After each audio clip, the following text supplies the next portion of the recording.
Good afternoon and welcome to the regular meeting of the City of Glendale Commission on the Status of Women. Our meetings are open to the public and can be viewed on local cable, Charter Cable Channel 6, and AT&T UVerse Channel 99. The meeting can also be viewed online at www.glendaleca.gov by scrolling all the way to the bottom of the page and selecting Live Streaming, which is the third icon from the left. Members of the public are welcome to provide public comments and questions in person or can call in during the meeting at 818-937-8100. City staff will submit these questions and comments in real time to the appropriate person during the Commission on the Status of Women meeting. May I have roll call, please? Commissioners Arom? Hojayan? Here. Markarian? Samarjian? And Chair Lambalot? Here. Ex officio Hovhannissian? Ex officio Veselinov? Here. All right, well, usually we go to the next item, but tonight we have two new commissioners. We actually have three new commissioners, but two of them are present. So I'd like to ask each of them to introduce themselves and say a couple of words, a few items about themselves. So Carmen, you want to start? Yes, hi. My name is Carmen Aram, a long-term resident of Glendale. My family and I have been living in this city for over 37 years. I have 3 children, and I, by profession, for the last 18 years, I have been a real estate broker, and I practice in the business of selling and buying homes and providing the home ownership opportunity for people. I'm delighted to be a part of this commission, and I look forward to opportunities to serve the city that I absolutely love and adore, and I'm proud to be a resident here. Thank you. Thank you. Rafaela. Thank you, Jamela? Chair. Okay. My name is Jamela Markarian, also a long-term resident of Glendale. Love my city and the community that I live in and work at here. By profession, I'm a healthcare executive. I have my doctorate in public health and healthcare administration. I've been working as a vice president of Adventist Health Glendale for over 10 years. I have 2 children, also in healthcare. I've been a former commissioner serving on CDBG Community Block and Grant Commission. I served 2 terms. And after that, I'm very happy to be back and serve my community. So I'm very grateful for the opportunity. Thank you. Thank you. Welcome to both of you. We're thrilled to have you. Thank you. Next item, please.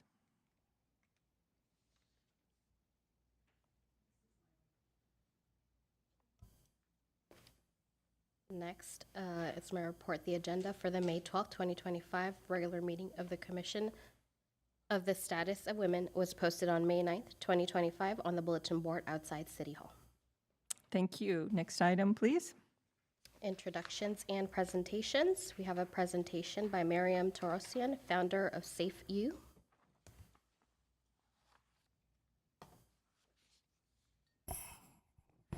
Madam Chair, I'd like to introduce Mariam Torosian, who's the founder and CEO of SafeU. SafeU is an innovative technological solution in the form of an application and web platform created to fight gender-based violence with over 28,000 users.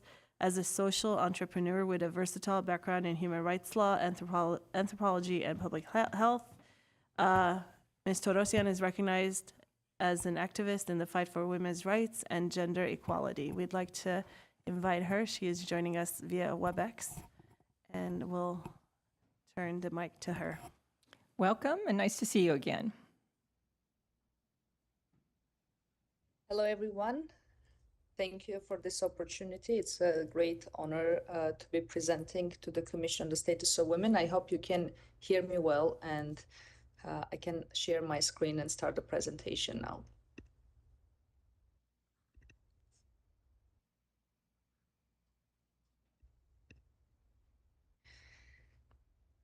So I'm going to present about SafeU, which we call a virtual safe space for women. As we know, 1 in 3 women worldwide experience some form of sexual or physical violence. In US alone, this costs the society 3.6 trillion in healthcare, lost productivity, and criminal justice costs. Yet the data gaps remain one of the biggest obstacles in addressing this issue. That's why we created SafeU, which is a comprehensive solution for lasting change, standing on 3 main pillars: protection, prosecution, and prevention, through our data-driven approaches on creating systemic change.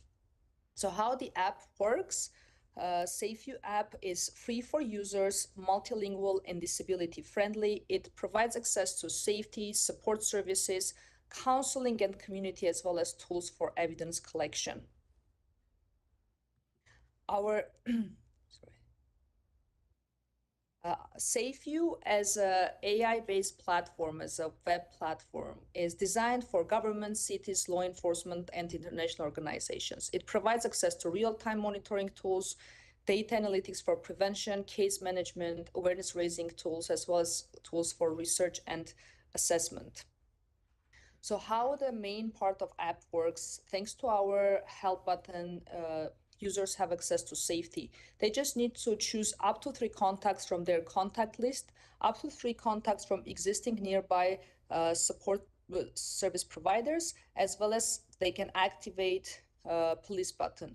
When in danger, the user just needs to push and hold the button, and it will simultaneously report the case to all pre-chosen contacts, sending the geolocation of the user, and the system will automatically start audio recording the case, which can later be used as a proof of incident. And for law enforcement, actually, it provides a situation awareness before they arrive to the crime scene.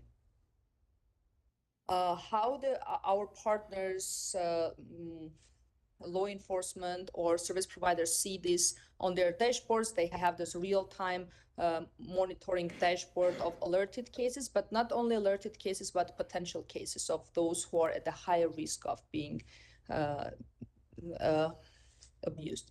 So thanks to our form section, users have access to community, peer-to-peer discussions and counseling. Here they can anonymously discuss critical topics with lawyers, psychologists, and gynecologists, as well as receive free counseling. This way we overcome the financial and geographic barriers of accessing this kind of help and being close to community.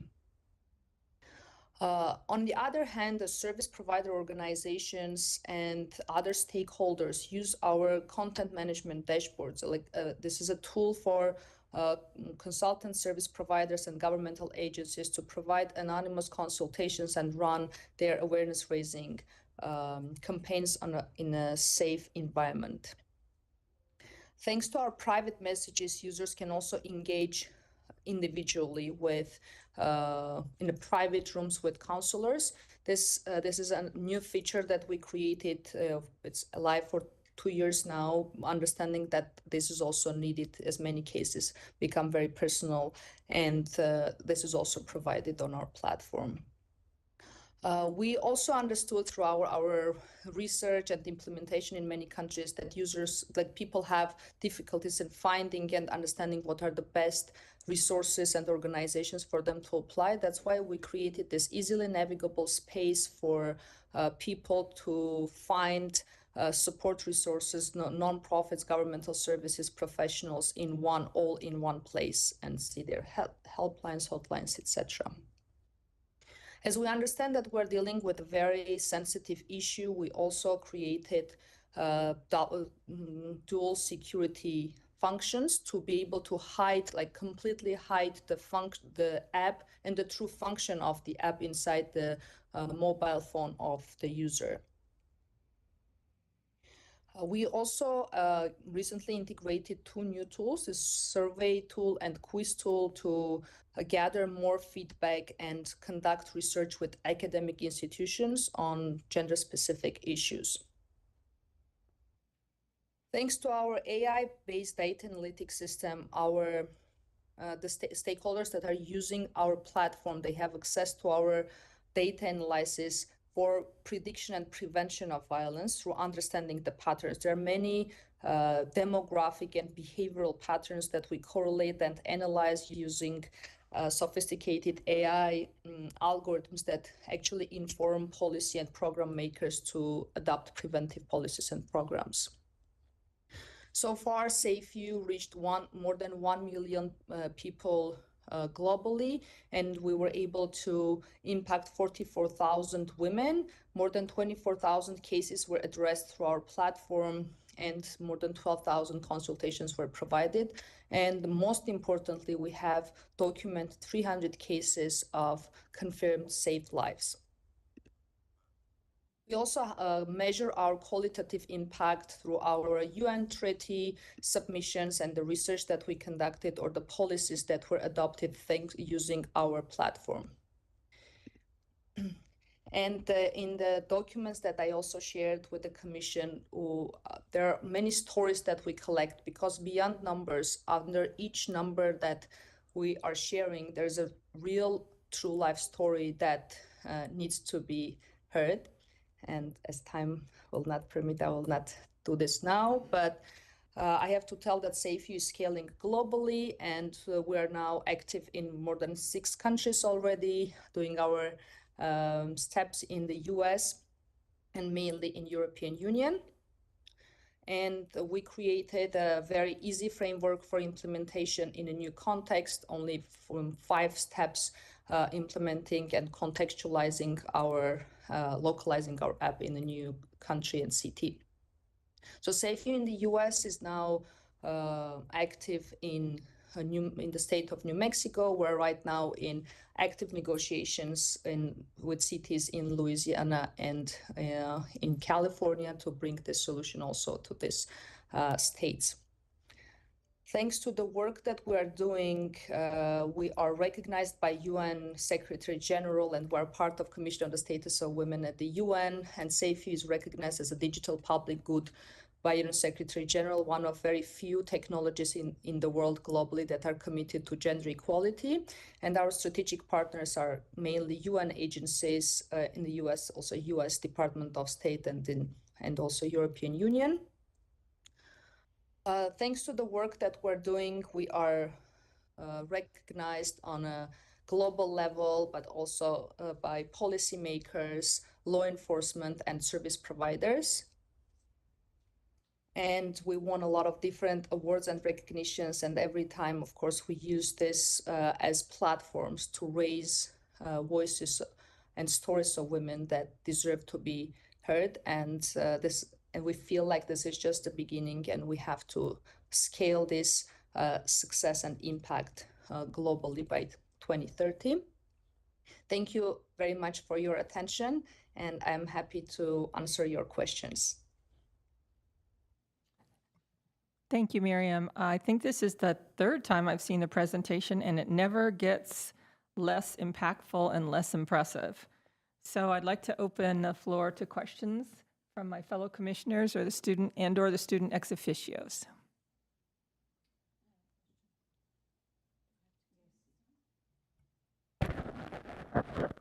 Hello, Ms. Torosian. This is a really wonderful application. I don't think I had heard about it before. I have a couple of questions. Is this an app that can be downloaded for free on anybody's phone? Yes, it is an app that can be downloaded to anyone's phone.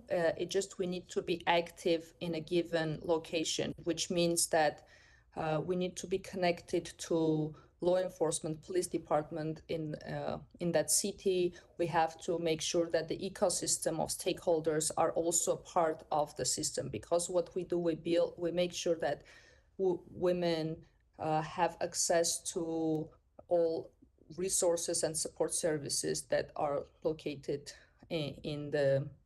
where she lives. That's why one thing is to make it available technologically, which is an easy part, and another part is connecting it to the ecosystem of stakeholders.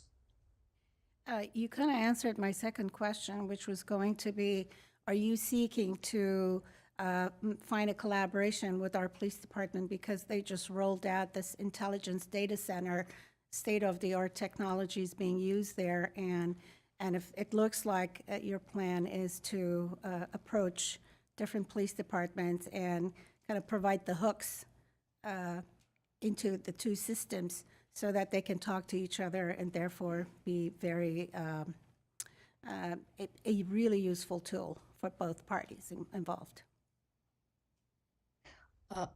Yes, actually, this is one of the most important pieces that we have to ensure before rollout and before scaling to a new location, to be connected to police departments. In Eastern European countries, for example, we are already fully integrated, and we have also SafeView extension for them. So it's a special intelligence system only for DV systems. But what, for example, Glendale Police Department is using, we're very familiar with these intelligence systems, and we see a big potential on just integrating our databases, our data, and fueling this data into the existing intelligence system to have more insights about the cases, not only when the case is reported, but also about the cases that go underreported. Okay. What about the FBI and Interpol? We don't, at the moment, we don't have integration success stories, like experience with them, even though our technology team, our tech team is familiar with the systems that they created, but it's still a level that is not, we don't have, let's say, experience there yet. But on technology level, we know how the integration should be happening. Thank you.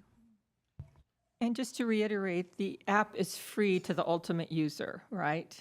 Yes, the app is free for the ultimate user because we work a lot with underserved communities and population. And even the part, for example, when I said sending SMS, even the SMS fees are covered on our end because we understand that users might not have plans for SMS. So that's why all other additional expenses are also covered on our end. Thank you. Thank you, Mrs. Tomasian, with this broad information and informative. I know you visited Armenian Relief Society, which is, they need this app to establish because we have a lot of domestic violence. And I know you mentioned you serve 1,000 women and you exist in 6 countries. But how this been advertised? How the people will know? I know you said police department, all that, but how do people know about this application or the system? Thank you for the question. Regarding Armenian Relief Society, yes, we even did a meeting, an event where we discussed also very specific details on how this can be integrated and how this kind of solutions can innovate social services and make them more accessible for the communities that they serve. And that's also something important when I talk about ecosystems, on how we make sure that along with virtual safe spaces and technology that is a big enabler, we do have physical safe spaces. And actually, this is answering also your next question, because at the moment we have more than 75 different organizations and governmental agencies using our platform, and they are the ones who are promoting this app to their communities. And this is our organic growth. In the countries where we had enough resources, like allocated enough resources, we were also able to do social media marketing or use influencer marketing. We also have distribution channels like usually schools, high schools mainly, and colleges, universities. They kind of become part of the movement and community, and they're also promoting the app. In other countries, for example, where we work very closely with municipalities, for example, in Poland and European Union, they are transport organizations. They said we want to join, and they also already have this in their buses and other places in the city. So depending on what's the scope, and one thing is organic growth, and another thing is when we pay for advertisement. Thank you. Great presentation, Ms. Torosian. Just a quick question. So have you piloted this application on any of the surrounding cities? Southern California is, I mean, as far as connecting, interfacing with police department, that would be the main, start off with growing, because you need to have that interface and integration. Do you have any partners, city partners, police department partners, other than City of Glendale, that you're hoping to establish? Thank you for your question. Unfortunately, no, but also fortunately, Glendale is well positioned to be the pioneer and lead the initiative, I believe. In California, if we get to that point, it will be the first city to implement SafeU. Yeah, but it's very also interesting why Glendale was chosen by our team, because we had a case of a woman whose relative called us from Glendale and said that she needs help. And I read about SafeU, and I told her about SafeU. And then this woman from one of the villages in Armenia, she used SafeU, and it was life-saving for her. And the next few days later, this woman called me and said, why we don't have this in Glendale? You're Armenian, you're recognized globally, and there's a big Armenian community here who needs this solution, and somehow this is not available here. And that made us come to Glendale and start our journey from that specific city. Thank you. Thank you. Yes, please. Hi, Ms. Tarosian. My name is Angelina. I'm a student in the city of Glendale. Thank you so much for your presentation. As a student, I'm inclined to ask, would this app, once it's connected to the ecosystem that you were talking about, would it be available to all ages, including minors, in this case in America, under 18? Thank you. So SafeU is designed for 12 plus. There's some content segregation between what 18 plus can see on the app and what 12 plus can see on the app. But we designed the app with for 12 plus users with UNICEF, with the international standards for child safeguarding. And that's why we also have some segregations there. And there are some specific policies, terms and conditions, for example, for our counselors or for those who are creating content and raising awareness through with using the app. But the short answer is yes, it's available for 12 plus users too. It's just there will be some information or some awareness raising that is not relevant or appropriate for them to see, so they will just automatically will not see this information and content on the app. Thank you so much. Anyone else? Sure, go ahead. So, Ms. Torosian, I have a ton of questions, but I can't ask them all in the interest of time. But I was wondering if it would be possible to get a copy of your presentation, because I'd like to look at the data that you provided a little closer and actually learn more about the app. Of course, I already shared the presentation with the commission, and I'm sure that they will share it with you. And I'm here happy to answer any questions that you will have or provide more in-depth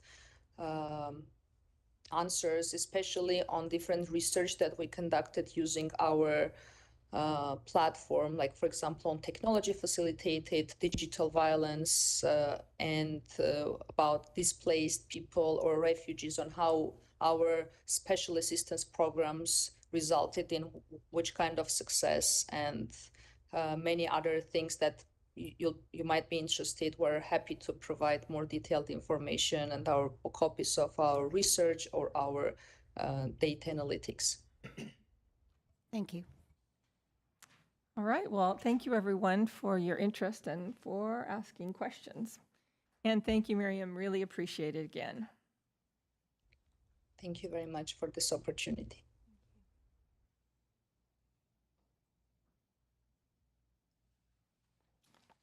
All right, next item, please. Madam Chair, we do not have any oral communications. Next are consent items. Okay, And the only item under consent is the approval of the minutes of the November 18th, 2024 meeting. do we have a staff report for that, or do we just need to, okay, so we just need to confirm that the new commissioners have viewed the meeting of November 18th, 2024, so that you can vote on approving or not approving the minutes. Madam Chair, and if they haven't, we can just note and file the minutes. We don't have to approve them Okay, in the way submitted. YouTube. Okay, and said it was present, right? Okay, were you able to watch the video of the meeting? No, I didn't watch it. Okay, well, I think we still have a quorum. I think we can still vote. Okay. The idea was to watch the meeting so that you could vote on whether the minutes reflected accurately. But I think we can just go ahead with the vote, so that's not a problem. All right, roll call, please. Oh, Motion. we need a motion, and I cannot make a motion, so. I can make an motion for approval. Do we have a second? I'll second that. Okay, roll call, please. Okay, Commissioners Arome, Aye. Ojayan, Yes. Markarian, Yes. Samardzian, and Chair Lamblot. Yes. So Motion. what should we do about, so Commissioner Arm did not actually view the meeting, so do we just change your vote, ask her to change her vote to abstain, or? So the question is, when we approve the minutes, what we're looking to do is confirm that what was said at the meeting is in fact what is reflected in the minutes. So if you viewed the video, then you would be able to vote affirmatively one way or the other. But if you haven't, then you should abstain. I abstain. Okay. All right, thank you. So we can move on then to action items. Yes. Action item 6A, selection of commission officers. 1, motion to select chair for the term of May 2025 to May 2026. And number 2, motion to select vice chair for the term of May 2025 to May 2026. So at this point, we're accepting nominations. Is there any staff report that you want to? Okay, please proceed with the staff report. Thank you, Chair Lambalot. Again, my name is Dr. Sophia Arman. I have the privilege of staffing the commission, and I want to thank you all so much. Welcome to our new commissioners. We're so happy to have you. Happy Mother's Day for those who just celebrated. I'm going to give a staff report to walk folks through the process of how we select a chair and vice chair for the Commission on the Status of Women. I want to just note something very quickly. So at the meeting before last meeting, we actually did, the commission did select a chair, Chair Lambalot and Vice Chair Hojayan, but because we had a new set of commissioners, we now have a new term for all of you. We do need to either renominate and reaffirm those, or you all can select different officers, but we do need to do that now. So I'm going to go through the background a little bit about that process. Staff respectfully recommends that the Commission on the Status of Women select a chair and vice chair for a 12-month term commencing May 2025 and ending May 2026. Staff respectfully recommends that the Commission select a vice chair for this 12-month term. The process described here is for the selection of the chair and vice chair and is consistent with Robert Rules of Order and city practice. Although this process is the one that the commission has used in the past, the commission could right now by majority decide to use a different process as long as that process abides by Robert's Rules of Order and is a legally permissible process. Nominations. After the agenda item has been introduced, the chair shall open the floor for nominations for the position of chair and then vice chair and receive nominations from commissioners. A commissioner may be nominated by another commissioner or may nominate themselves. The motion to nominate an individual does not require a second. Once all the nominations have been made, the chair will close the floor to nominations. At this point, a majority of the commissioners may request that the candidates provide a verbal statement regarding their qualifications or interest in the chair and vice chair position. If the commissioners wish to hear a statement, it is appropriate for one of the commissioners to make a motion requesting such action. The motion would need to be seconded and voted upon. If the motion is approved by a majority of the commission or by unanimous consensus, then each candidate could provide a verbal statement in the order in which they were nominated. Lastly, for voting, once nominations and statements have been received, the selection of an officer is decided by a majority affirmative vote of the quorum, 3 affirmative votes in this case, in order to be selected. This has been the process utilized by the commission on previous selection. If no candidates receive at least 3 affirmative votes, the nominations will be reopened and the process will repeat. Upon the selection of a chair, the process will be repeated for the selection of the vice chair. And as we mentioned, they would serve until May 2025.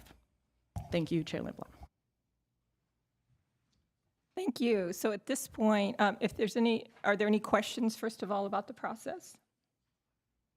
Okay, then we'll open the, yes.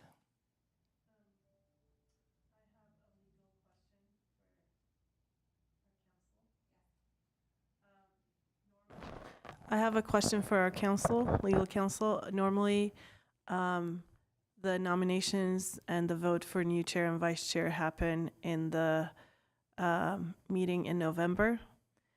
Would this mean that we would need to change the cycle of nomination, or?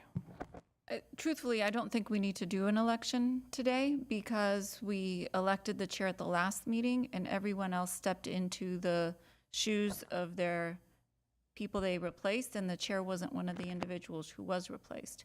So I would say that this item is not necessary because we have a chair that was elected at the last meeting and her term would end as was directed at that last meeting. What would we need to re-elect a vice chair? Who was our vice chair? Commissioner Commissioner Hojayan. Hojayan. Oh, Commissioner Hojayan? No, she would continue as if she hadn't stepped away. That the terms would go to November 2025 then? Was there a reason we didn't do it in November and did it in, wait, we did do it in November. We So did. it would go through November. Your term would end in November. Okay. Okay. Okay. Good to us. Any discussion or questions? All right, then we'll move on to the next item. Thank you, Ms. Verpetian. Action item B, assignment of ad hoc committees. Number 1, motion providing direction on assignment of ad hoc committees for the Commission on the Status of Women.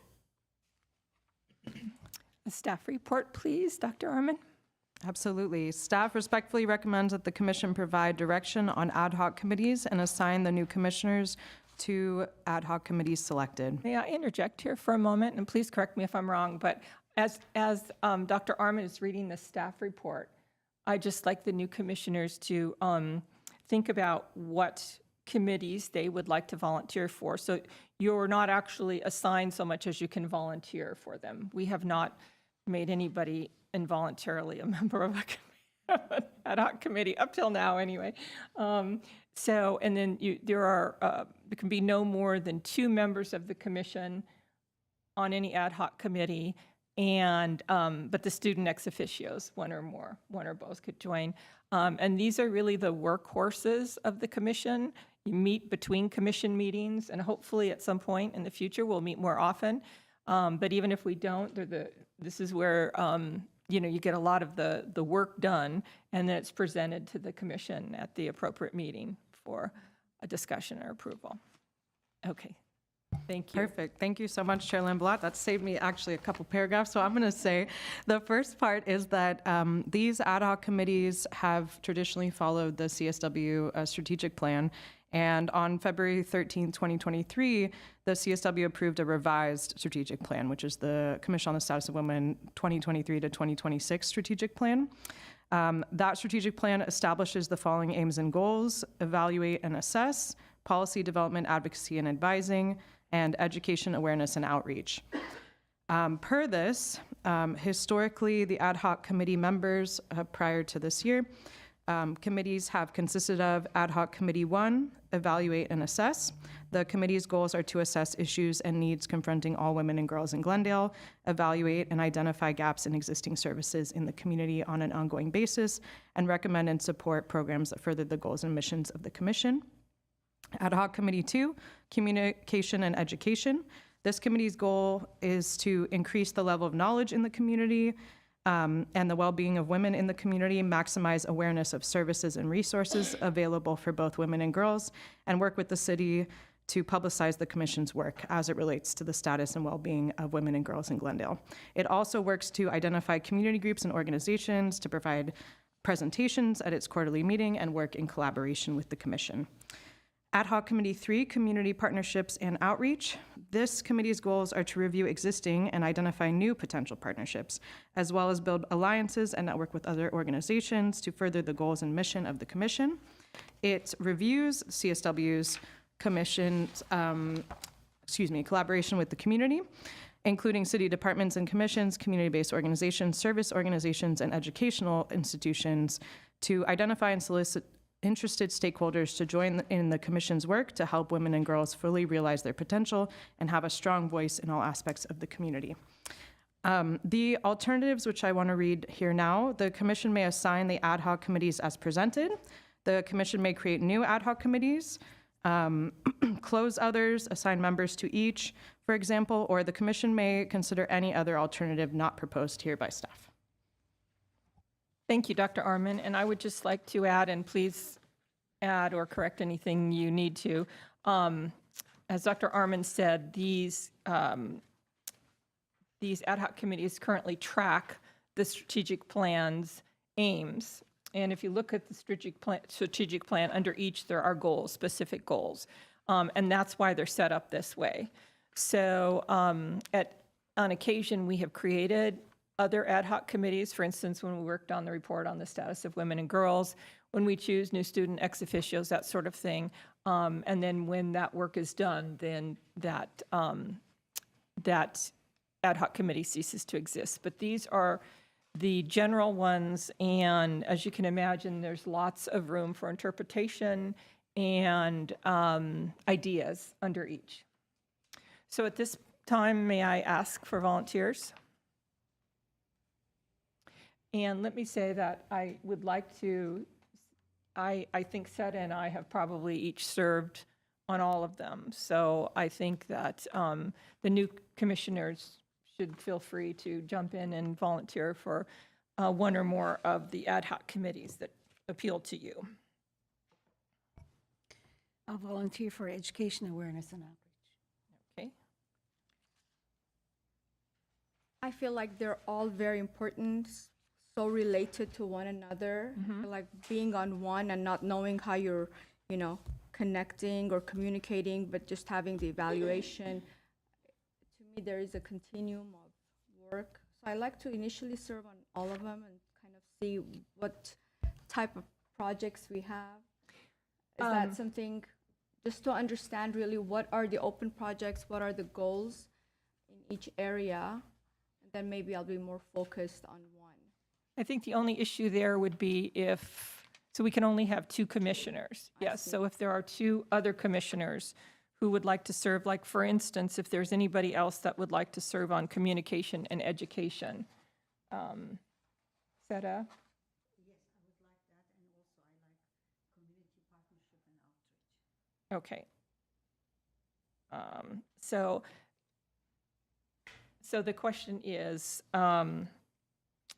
I know you wanted all 3, but would you be happy with 1 and 3? And that way Seta can be on 2, community and sure. education. Does that work for you? Okay.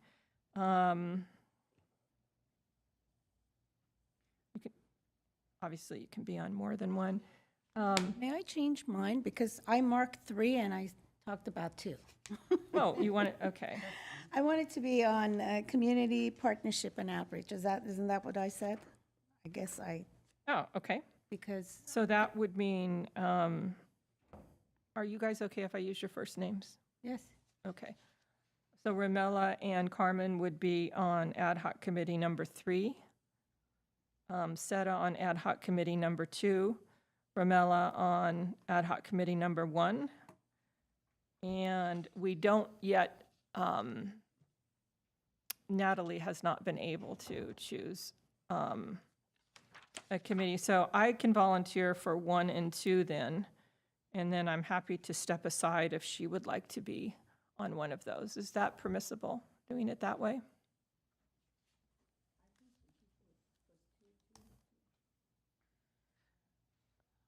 Yes, you could, but you would, it would need to be an action item. with All right, so the I should commission. just not volunteer for both of them then. What do we do about the new commissioner who's not here, Commissioner Samardzian? I think staff can reach out to her and identify the remaining Okay. committees that have a vacancy, and then with the chair's approval, appoint her to those. Her absence precludes her from discussing the ones where 2 are being voted on. But the ones that have 1 or none, those staff can work with the chair in trying to finalize. Okay. All right, then if I will volunteer for ad hoc committee number 1, evaluate and assess. And then that means ad hoc committee number 2, communication education, is just Commissioner Kajayan, with the possibility of Commissioner Samardzian serving on that one. May I volunteer for committee number 2? I'm sorry, just hadn't gotten there yet, but Okay. sure, yes. Okay, thank you. Student commissioners can actually serve on all the subcommittees, ad hoc committees. And both can serve on the same one. Yes. Natalie? That's actually amazing because I was also looking at it and I agree with you. All of these sound amazing. So if I could be able to volunteer for all of them, that would be great.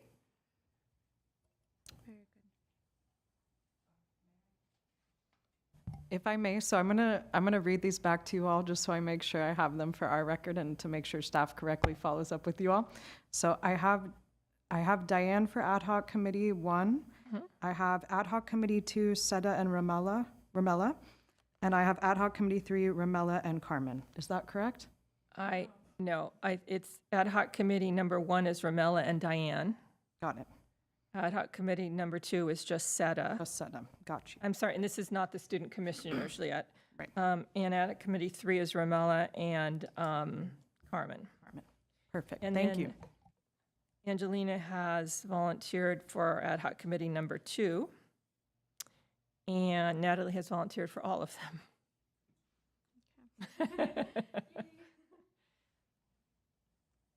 And I would like to encourage everyone to review again the strategic plan. And under each, in the strategic plan, under each of the aims, there's some specific goals under each of the aims, and those tie into the ad hoc committees. I would also encourage you to get a hold of the city clerk's office to schedule times to meet with Dr. Arman or Dr. Abajian to proceed and not wait for them to reach out.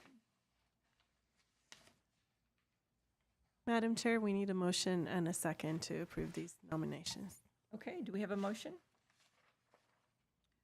I'll move to assign the commissioners to different committee members.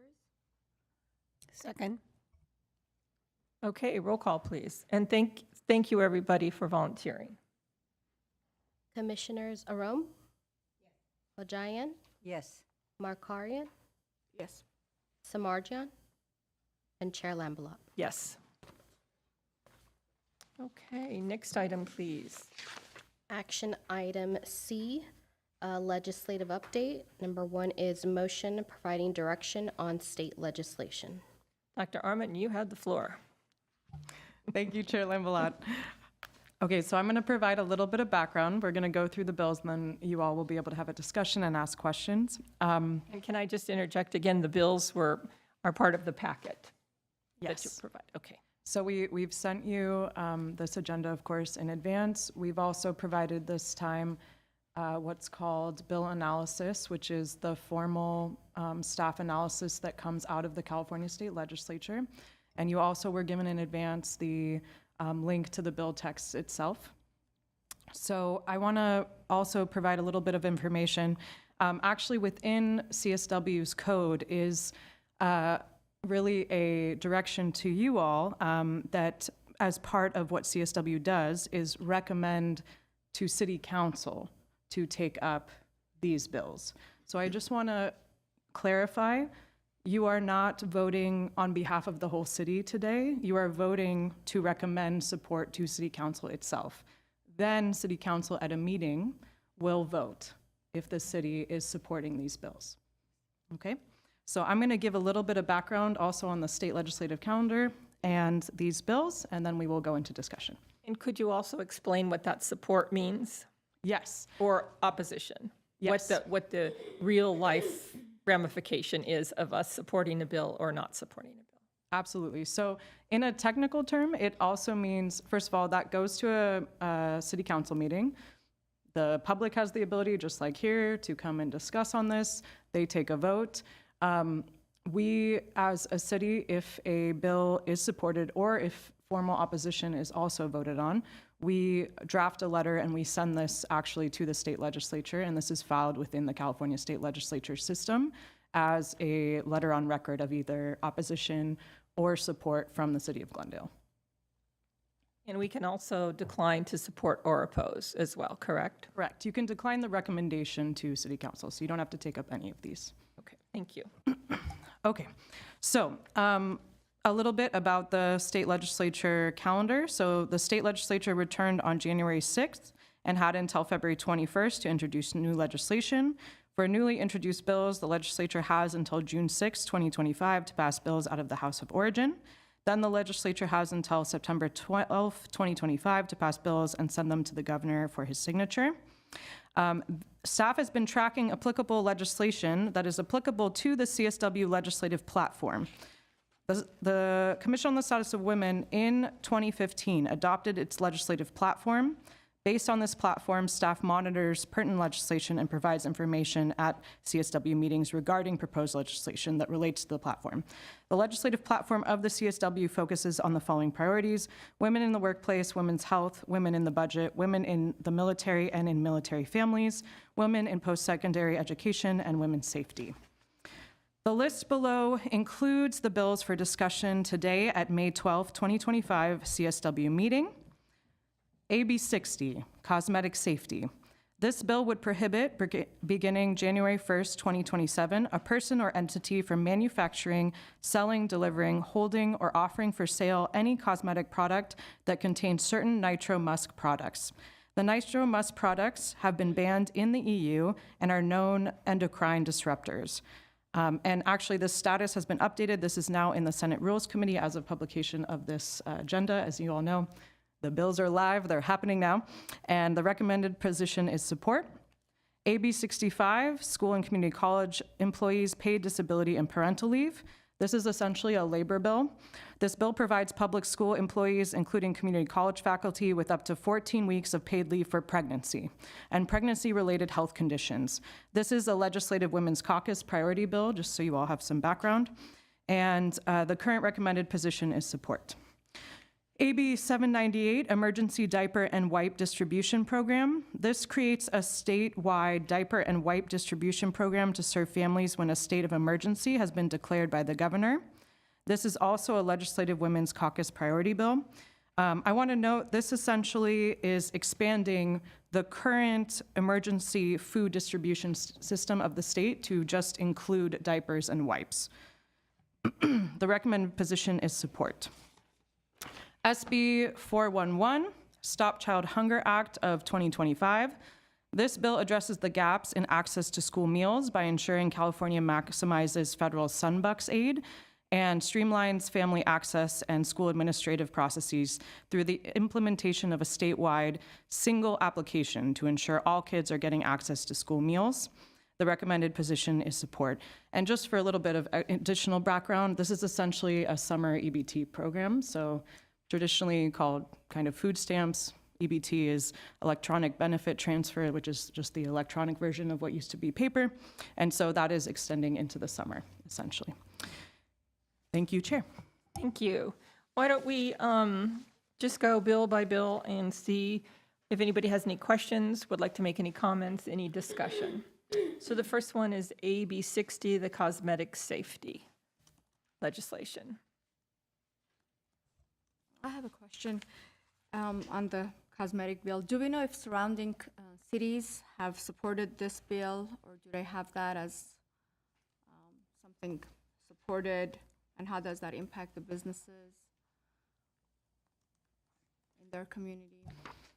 I don't have information about other cities, but I know that this specific bill is a newer bill, so I imagine that they're also taking up consideration at this time because we're in the kind of middle of when cities consider it.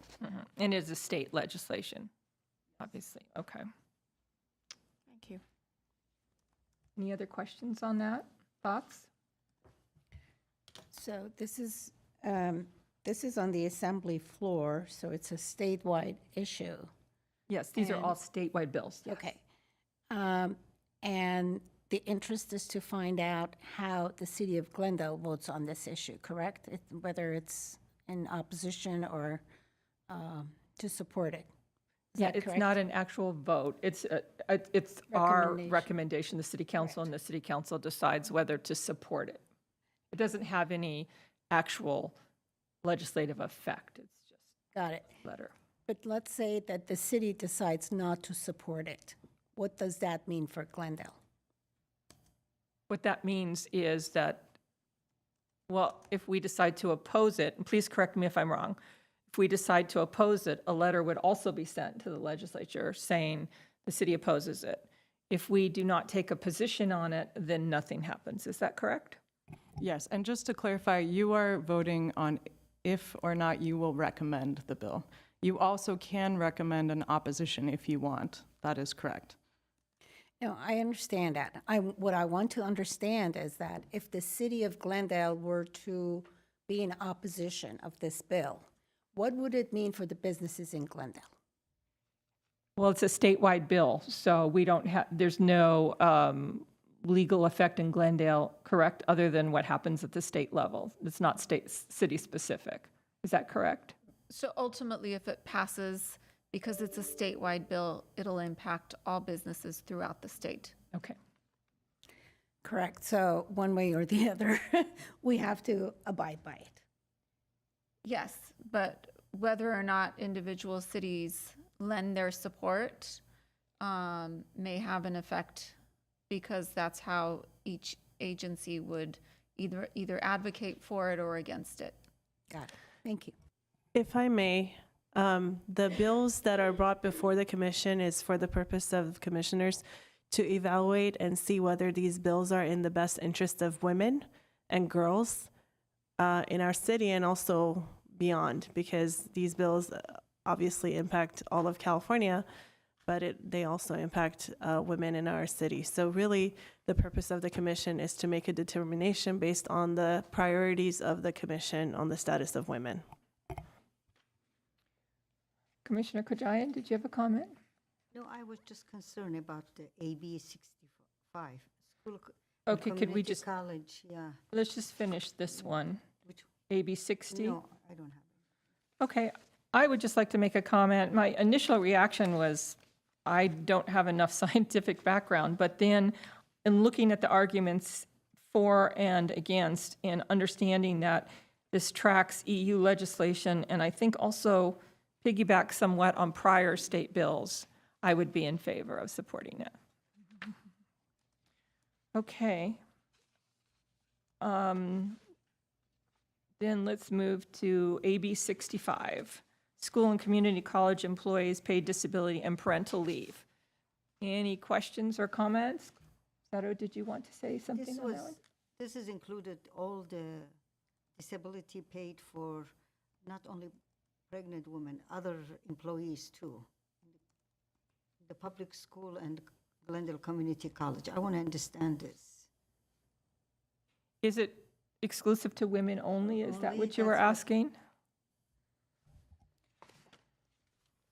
It is defined as 14 weeks of pregnancy leave, so it has to be somebody is pregnant or pregnancy-related health conditions. Okay, I suppose. I mean, Any other questions or comments on this bill? Students, you're welcome to chime in if you'd like. Okay. Let's move on to AB 798, Emergency Diaper and Wipe Distribution Program. Comments or questions?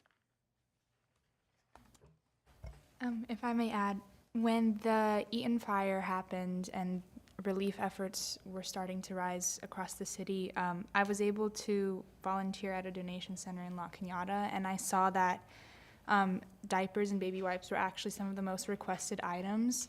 So I respectfully recommend to the voting commissioners that you express your support for this bill, because I saw firsthand how much families need this in a state of emergency, and since this bill specifically applies to states of emergency, I'm personally extremely in favor of it. So, thank you. Thank you, appreciate your input. Okay, and then the last bill currently in front of us, SB 411, Stop Child Hunger Act of 2025. Any questions for Dr. Arman or comments? None?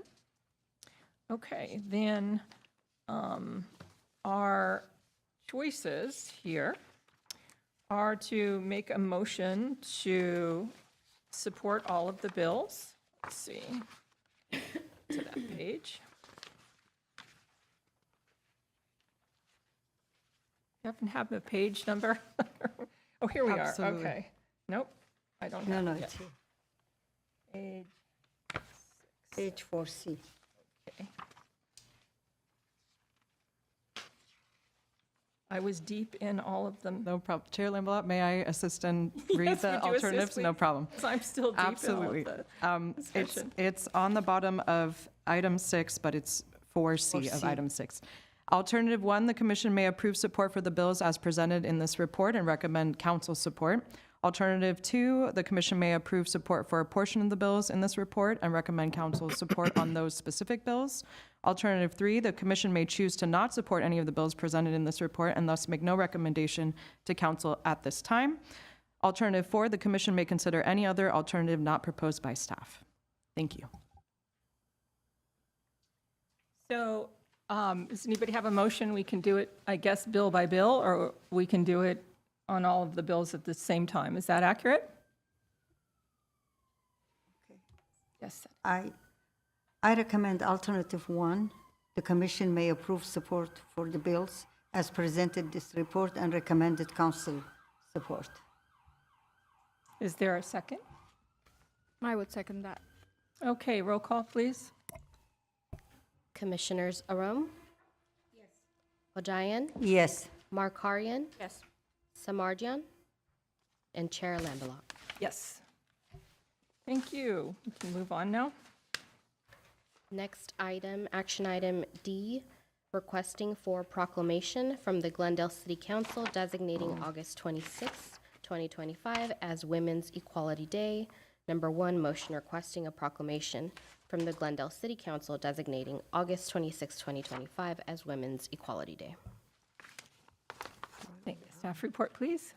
Staff respectfully recommends that the Commission on the Status of Women provide direction on requesting a proclamation from the Glendale City Council designating August 26, 2025 as Women's Equality Day. To promote awareness and education to the community regarding the celebration and commemoration of Women's Equality Day, CSW may request a proclamation from Glendale City Council.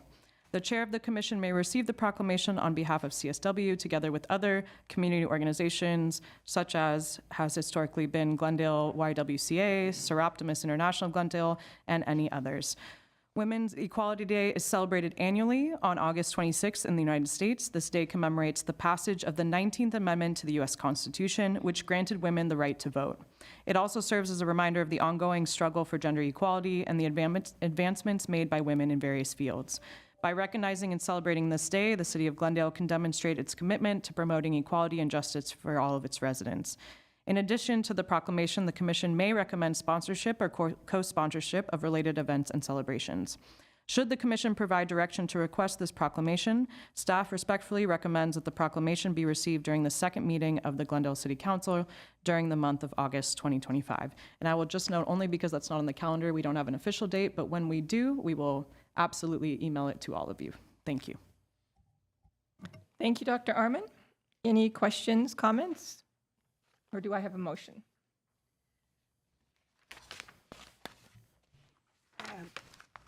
One question.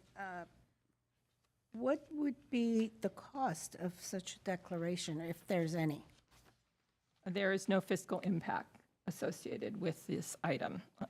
And it's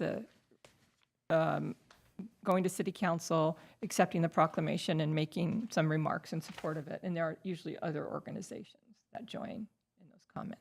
So there's no celebration per se, that would entail cost and somewhat, That's, something like that, that we're for just the talking city. about the proclamation right here. Itself. It would be great if we could engage in a partnership with somebody to do an event. I think that is a job for the ad hoc committee to explore. Right now, just before us is just the question of, do we have a motion requesting that we get a proclamation from the city?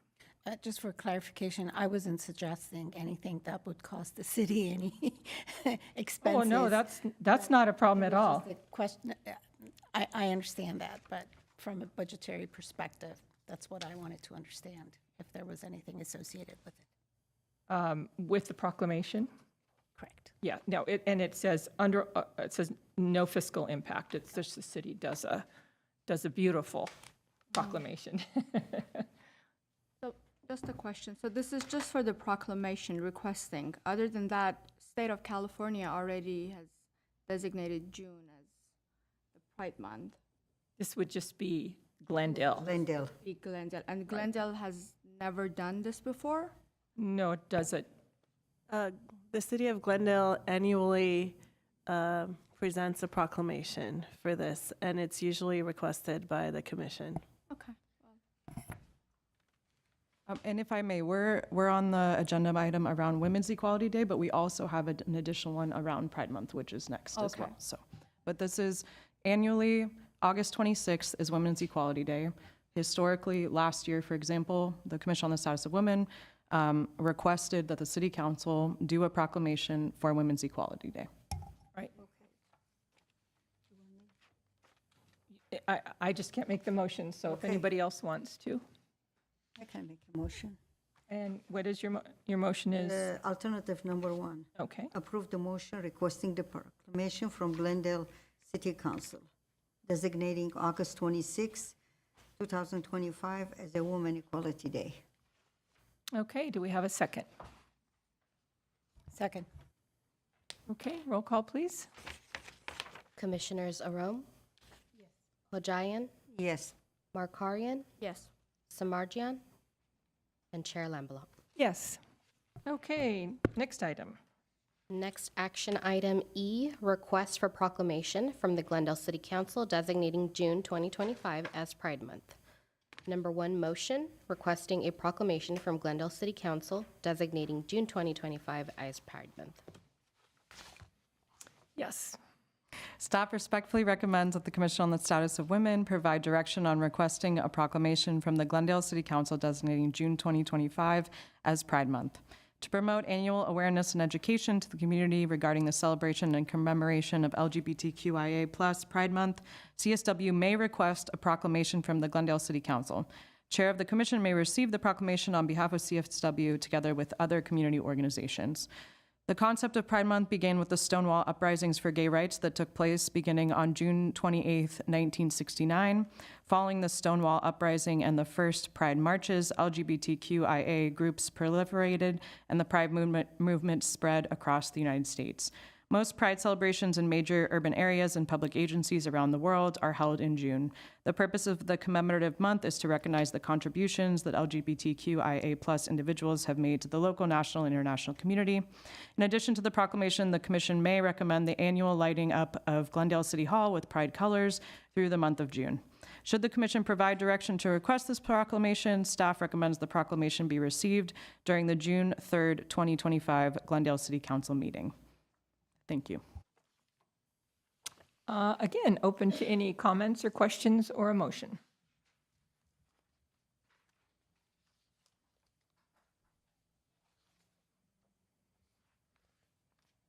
Anybody like to make a motion, any of the alternatives? I have a question.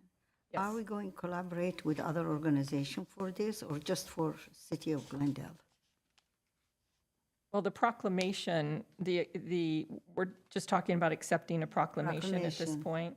And traditionally, other community organizations have also stood up and made okay. comments and gotten a proclamation.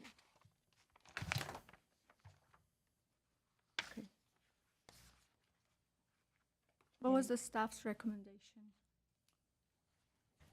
For all the proclamations, we just request direction from you all, so it's up to you as commissioners. There's really no downside to accepting a proclamation, I know. and it gives us more visibility. We get to appear before city council, et cetera. So that's my opinion on it. Okay, so we need a motion.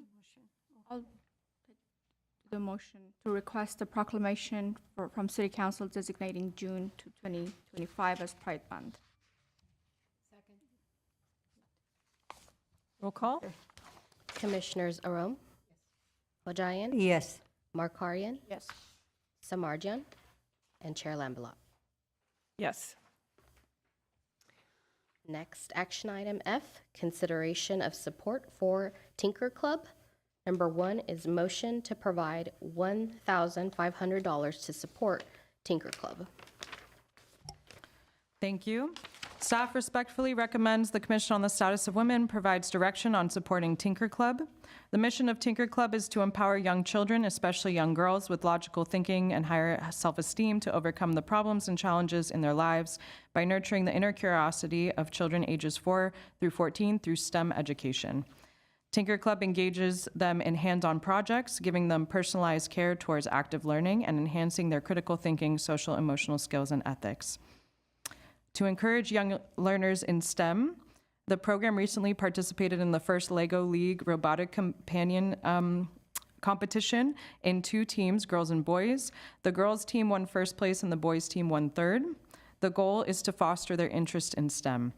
I want to note that Tinker Club presented at the November 2024 Commission on the Status of Women meeting. They gave a formal presentation at the beginning, like we had today with SafeU. Tinker Club presented to the Commission about its activities and programs, the kind of programs, for example, that this would support. Tinker Club is requesting support for operational costs for their robotic program, $1,500 to continue to empower young children, especially young girls, in STEM. The fiscal impact of this item is $1,500.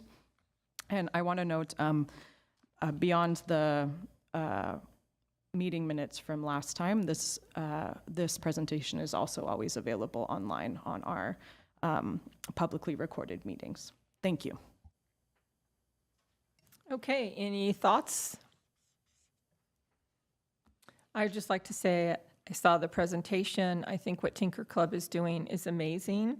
I don't think they have a lot of resources, but they've had a lot of success. And part of our mission is to support girls.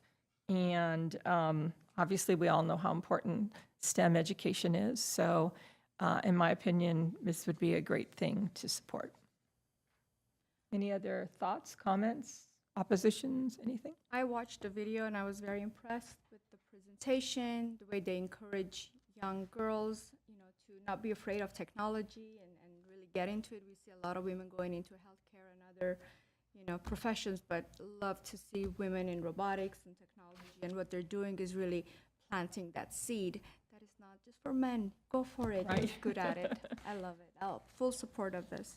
And I was principal for a day at an elementary school in Glendale a few weeks ago and ran into this the person who is in the head of Tinker Club, and she was there working with some of the elementary school students. How are we doing with the budget? Do we have? Absolutely. So excellent. I prepared today in the case that there was questions around our budget. So especially for our new commissioners, I'd like to give a little bit of background. So CSW is unique in the fact that historically CSW has actually fundraised on its own. And so you all provided to the city actually a pot of money outside of the city's budget itself. And when I came in, even that was around $75,000. And as of today, current total, $74,982. So that is your CSW budget. It is only for CSW, and we hold it for you as the city. That is what it currently is today. This fiscal item, the impact and what the request is $1,500. You could, support that today. You could do a different total if you wanted. You could do no support. So that is up to you, but that is the budget background for you of CSW's budget. I have a really quick comment.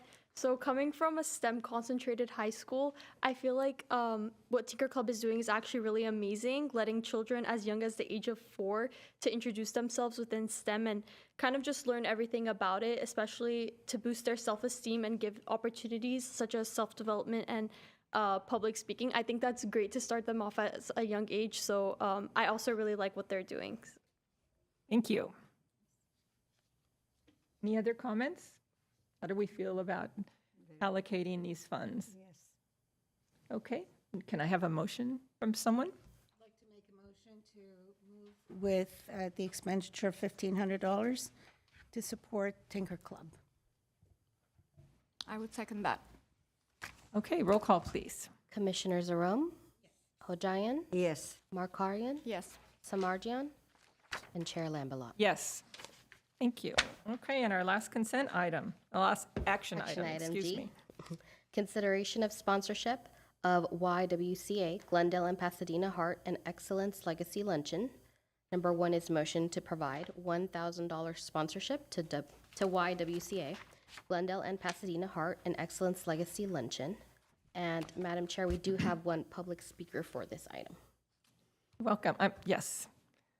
Miss, please come to the podium. I'm sorry, this was the last item. It's okay. I'm learning a lot sitting here and listening to you all. Thank you so much for entertaining this motion. My name is Deborah Saul. I am the new CEO of YWCA of Glendale and Pasadena.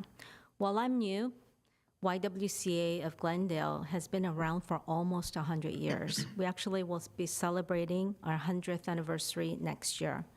And throughout our history, we have been providing different services to women and girls. When there were no places for women who were traveling to stay, we provided housing for them.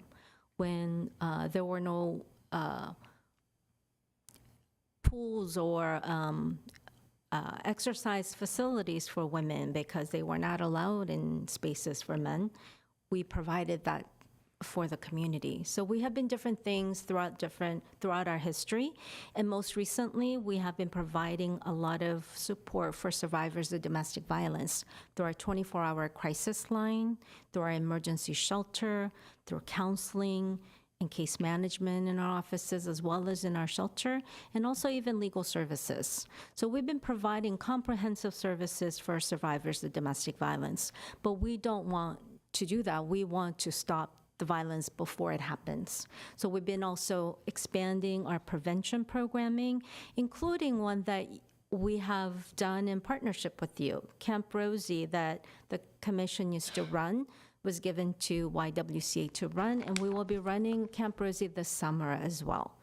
And we do provide a lot of different programming for girls and young women, including tech girls. Just heard how important it is to provide the STEM education for women and girls, and we also do that during Camp Rosie as well as in school. So providing a lot of different services, including after school and on campus, summer programming, clubs, girls empowerment clubs, and a lot of different things that really empower our girls and really looking at preventing violence from happening through education around healthy relationships, how to, tell red flags and such. So really excited to partner with you again as we look forward to doing more prevention and also, unfortunately, domestic violence intervention work going forward.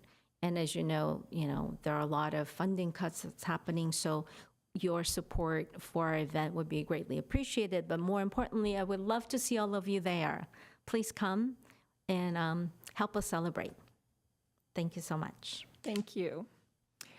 Did you want to give a report on this as well, or explain what the luncheon is? I can give a very brief, just additional information. The event is going to occur Thursday, May 29th, 2025, from 11:30 to 1 p.m. at La Cañada Flint Ridge Country Club. The sponsorship of the event has been requested by YWCA Glendale and Pasadena leadership. A $1,000 sponsorship includes organizational name in the event slideshow and a listing in the digital event program and a website. I also want to note Natalie Samarjan, who is one of the new commissioners on the Commission on the Status of Women, is actually the keynote speaker.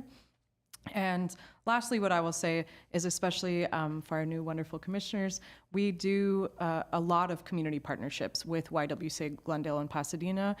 We hold an annual event directly in partnership that is still going on called the Purple Tie Awards, which is a awards event that honors men who work against domestic violence within the Glendale community. So YWCA Glendale and Pasadena is kind of an active partnership with the Commission on the Status of Women historically. Thank you. And I'd also like to add that the Y is just an integral part of our community and just does amazing work. And I'm sure you'll hear more about it if you don't already know. You probably know a lot of what they do now, but I think given that one of our commissioners, given our longtime partnership and one of our commissioners is a keynote speaker, I would certainly be in favor of a sponsorship. And also, the commission will be named in the digital program. Any questions, thoughts, or a motion? I would like to say I was on the board for YWCA more than 5 years. I know how excellent work they do, and I was one of the, I got award for that legacy luncheon, yes. And I support them a lot. I think my concern is we have to help them. I mean, they do a lot good jobs. Just a question on the purpose of the luncheon. Is it to raise awareness about heart health? No, it is definitely domestic violence is related to health. It's one of the biggest determinant of health is, what do you call it? The social factors. So in violence against women is one of the biggest factors for women in health, but it's not a heart and excellence. It's not just for heart health. Okay. And there are awardees. Yes. Yes. Well, this year's awardees are actually former board members, so we would love to have everyone who served on the board to be honored at the event, because we're gearing up for our 100th anniversary, and we wouldn't have been able to survive 100 years without the board members who supported us throughout all our 100 years. And it's always a wonderful event, lots of people and lots of support, and hopefully you can all attend. Hopefully you can come so we can honor you again. Thank you. Thank you. Is there a motion or other further comments? I'll move to approve providing 1,000 sponsorship to YWCA Glendale and Pasadena Heart and Excellence Legacy Luncheon. Is there a second? Yes. Oh, that's second. Roll call, please. Commissioner Jerome, Yes. Ojayan, Yes. Markarian, Yes. Samardzian, and Chair Lambalot. Yes. Next item is reports, information only. No reports. We done. Okay. Next item, commission on the status of women, staff comments. Are there staff comments? Chair Lamblot, I do have a number of items to report back on, and the first one is for International Women's Day, the Commission on the Status of Women partnered with the Armenian Bar Association in hosting of a film screening. The film was called And So I Stayed. It's a documentary about survivors of domestic violence and how they fare in our legal system. And the event was held on March 8th at the Central Library, and we had distinguished panelists in attendance. And I could briefly state the panelists. So we had Ruan Ibrahim, Assistant Head Deputy of Los Angeles County District Attorney's Office, from LA County District Attorney's Office. We also had on the panel Regina Muradian, Dr. Regina Muradian, licensed clinical psychologist. We had Honorable Carla Carolyn, who is a Los Angeles Superior Court judge. We had Lucy Mendoza, YWCA Glendale Managing Staff Attorney. And of course, we had Marina Manukian, partner at Clark Hill LLP, who also is on the Armenian Bar Association's leadership, and she helped organize the event. The event was well attended and well received by the community.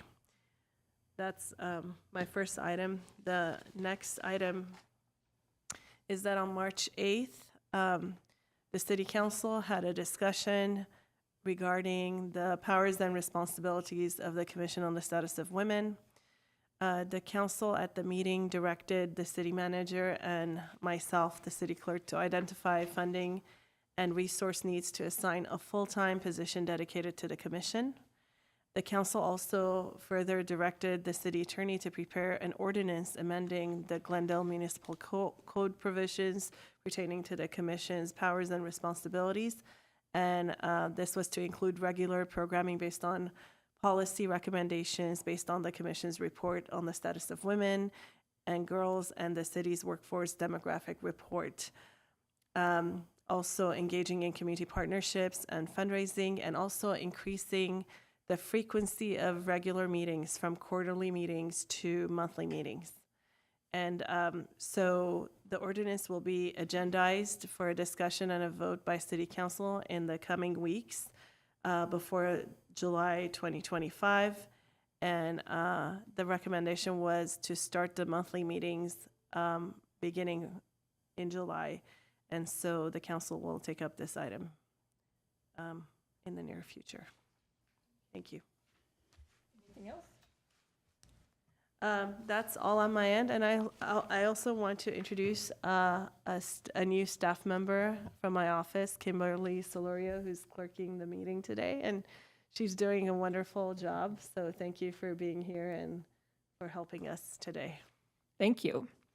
I had a couple of comments, but I'd also like to add that I had the honor of moderating the panel on the March 8th International Women's Day event, and the movie called And So I Stayed was shown, and if you have a chance to see that online, it revolved around 3 women in New York State who had actually killed their abusers, and their movement to get a law passed that allowed the court to take into account sentencing, take that into account when sentencing them. And it's a very, very powerful movie, and the panelists were terrific. So I'd just like to thank Dr. Avajian and Dr. Arman for organizing that as well. Also would like to mention that when we accept the proclamation, we'd appreciate as many commission members to be present as possible. I probably won't be able to make the June one, so somebody else will accept it on behalf, but you know, the more commission members that appear before city council, the better, so they know that we're interested. We're asking them to increase our meetings, et cetera, so we'd like the council to understand that, that we're a force and we're there, you know, in force. And I also like to thank the student commissioners who show up at the city council meetings too. I think it's really above and beyond. And then just the last couple of things. Susan Brazilian, who is a longtime member of the commission, is no longer on the commission, and we'd like to thank her for her service. She was not able to be here tonight, but she will be receiving a certificate of appreciation from the city clerk's office. Also, a former commissioner, Sona Tatians, will be receiving a certificate of appreciation as well. If she's able to attend our next meeting, we'd love it, but we're not sure about that. So, but we just want to thank them for all their service on the commission and all their hard work. Okay, anybody else? Welcome and congratulations, Commissioner Ramela Markarian and Carmen Oram. Okay. After hearing all your experience, I know you have experience for leadership for many years and also serving in the community. The same thing that you said you served, you have experience in the community. After hearing all our experience that each one of us has, I think we will have a successful year. And also, we can make a difference in the life of our women in our community, and we can reach our goals and expectations. Thank you. And also, I would like to thank city staff for their hard work, especially Dr. Abajian and Dr. Armen. Always they are there with their informative information and help. Thank you, and God bless you all. Thank you.